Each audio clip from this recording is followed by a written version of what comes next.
Matapos ang malakas na lindol na tumama sa Thailand at Myanmar, muling nagpaalala sa publiko si Dr. Cedric Daep, dating Chief ng Albay Public Safety and Emergency Management Office o APSIMO at kasalukuyang Administrator ng lalawigan ng Albay tungkol sa mga paghahanda na dapat tandaan kapag lumindol. Ayon kay Daep, matatagpuan ng Pilipinas sa Pacific Ring of Fire o kasama sa mga bansa na madalas tamaan ng mga lindol at iba pang kalamidad. Dahil dito, mahalaga ang pagiging handa upang mabawasan ang panganib at maprotektahan ang ating mga sarili at pamilya. Aniya, bago pa tumama ang lindol, gumawa na ng plano sa pamilya. Ihanda rin ang go bag na naglalaman ng mga mahalagang gamit tulad ng tubig, dilatang pagkain, first aid kit, flashlight, radyo at mahalagang dokumento. Suriin rin aniya ang bahay at tiyaking matatag ang mga estruktura nito. Importante rin umanong malaman ang mga evacuation routes.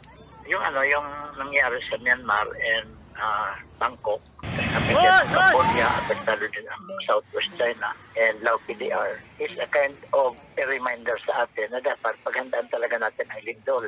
Dahil ang lindol, nangyayari po yan na walang warning. Kaya dapat anytime, anywhere, naman tayo, around us in awareness dahil kailangan natin alam ang gagawin na hindi tayo nagpapanik pag nagkaroon ng lindol.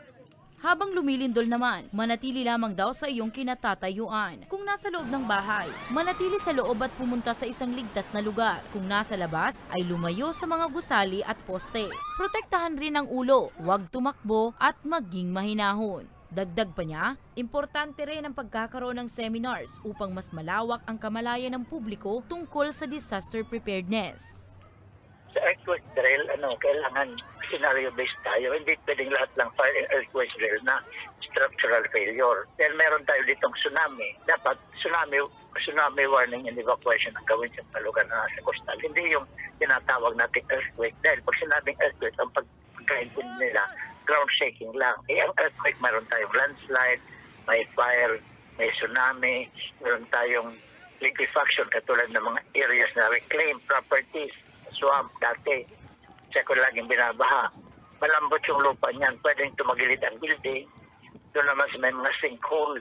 Pwedeng bumagsak ang lupa. So dapat scenario-based. Hindi lang isang drill ang gagawin. Tingnan kung ano ang effect sa lugar. Samantala, wala naman na naiulat na albayanong nasaktan sa nangyaring lindol sa dalawang nabanggit na bansa. Para sa mga balitang Tatak Bicol, Danica Garcia.